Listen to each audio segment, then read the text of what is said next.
फिर सुनवाई हुई। अदालत ने आदेश दिया कि शनिवार को कर्नाटक विधानसभा में शक्ति परीक्षण कराया जाए। सुप्रीम कोर्ट ने सदन में शक्ति परीक्षण की वीडियोग्राफी कराने की मांग को ठुकरा दिया।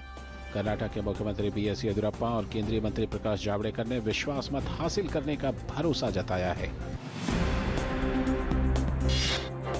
भाजपा ने कहा है कि कर्नाटक के मामले में सुप्रीम कोर्ट के फैसले से कांग्रेस पार्टी को खुश होने की जरूरत नहीं है। पार्टी प्रवक्ता संबित पात्रा ने कहा है कि कांग्रेस की तरफ से दायर याचिका अचानक नहीं बनी थी, बल्कि चुनाव से पहले ही इसे तैयार कर लिया गया था।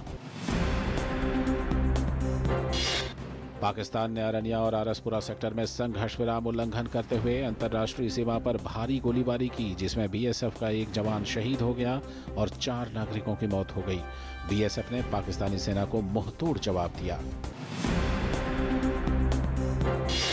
उत्तराखंड के टनकपुर में बड़ा हादसा हुआ है। पूर्णागिरी मंदिर जा रहे उत्तर प्रदेश के श्रद्धालुओं के एक जत्थे पर डंपर चढ़ गया।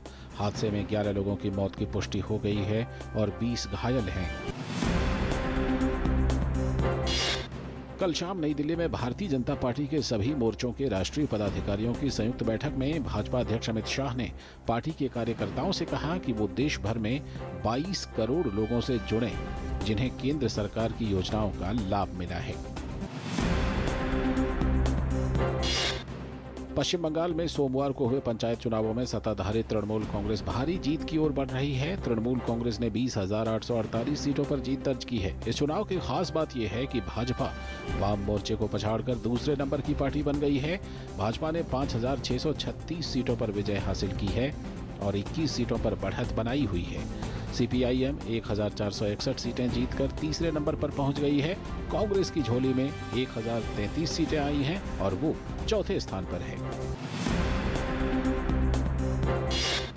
केंद्र सरकार की ओर से पेश किए गए कावेरी प्रबंधन योजना का मसौदा आज सुप्रीम कोर्ट ने मंजूर कर लिया। 2 दिन पहले केंद्र सरकार ने सुप्रीम कोर्ट में कर्नाटक, तमिलनाडु, केरल और पुडुचेरी में कावेरी नदी के जल बंटवारे के लिए कावेरी प्रबंधन योजना का मसौदा पेश किया था।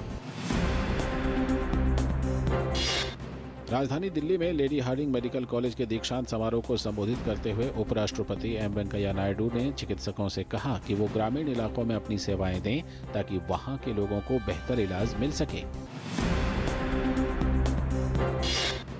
देश के अग्रणी अर्थशास्त्रियों की 15वें वित्त आयोग के साथ कल एक अहम बैठक हुई। बैठक में इस बात पर सहमति बनी कि वित्तीय अनुशासन के रोडमैप पर चलते हुए केंद्र और राज्य दोनों पर कर्ज की अनुमति की सीमा समान रूप से लागू होनी चाहिए।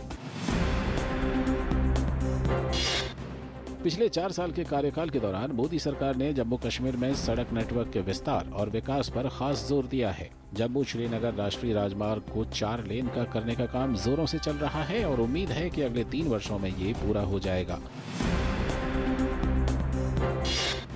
सोशल मीडिया प्लेटफॉर्म फेसबुक से 8.7 करोड़ लोगों का प्रोफाइल डेटा लीक कर कई देशों के चुनाव परिणाम प्रभावित करने वाली विवादित कंपनी कैम्ब्रिज एनालिटिका ने अमेरिका में दिवालिया होने की अर्जी दाखिल की है। कैम्ब्रिज एनालिटिका पर आरोप है कि उसने करीब 9 करोड़ यूजर्स के डेटा को चुराया है। अमेरिका के हवाई आइलैंड पर मौजूद किलवा में कल अब तक का सबसे बड़ा ज्वालामुखी फटा। ज्वालामुखी फटने के बाद इसका लावा 30,000 फीट से भी ज्यादा ऊंचाई तक उछला। ज्वालामुखी फटने से कई जगहों की जमीन भी फट गई। यूएस ज्योग्राफिकल सर्वे ने बताया कि ज्वालामुखी फटने के बाद आसपास मौजूद शहरों में रह रहे लोगों को जहरीली गैस से बचाव की सलाह जारी की गई है। अमेरिकी सेनेट ने जिना हॉस्पिटल को सेंट्रल इंटेलिजेंस एजेंसी यानी सीआईए की नई निदेशक के तौर पर नियुक्ति को मंजूरी दे दी है। जिना हॉस्पिटल पहली महिला हैं जिन्हें सीआईए के निदेशक के तौर पर चुना गया है। गत चैंपियन भारत ने मलेशिया को 3-2 से हराकर महिलाओं के एशियाई चैंपियंस ट्रॉफी हॉकी टूर्नामेंट के फाइनल में प्रवेश कर लिया है। भारत ने पिछले 2 मैचों में जापान को 4-1 से और चीन को 3-1 से हराया था। 9 अंकों के साथ पूल में शीर्ष पर काबिज भारत को आखिरी पूल मैच में शनिवार को कोरिया से खेलना है। फाइनल रविवार को खेला जाएगा। पूर्व विश्व नंबर 1 टेनिस खिलाड़ी सर्बिया के नोवाक जोकोविच ने इटालियन ओपन टेनिस टूर्नामेंट के क्वार्टर फाइनल में स्थान बना लिया है। नोवाक ने अंतिम 16 के मुकाबले में स्पेन के अल्बर्ट रामोस को सीधे सेटों में मात दी। जर्मनी के अलेक्जेंडर ज्वेरेव और क्रोएशिया के मारिन सिलिच ने भी अपने अपने मुकाबले जीतकर अंतिम 8 में प्रवेश कर लिया है।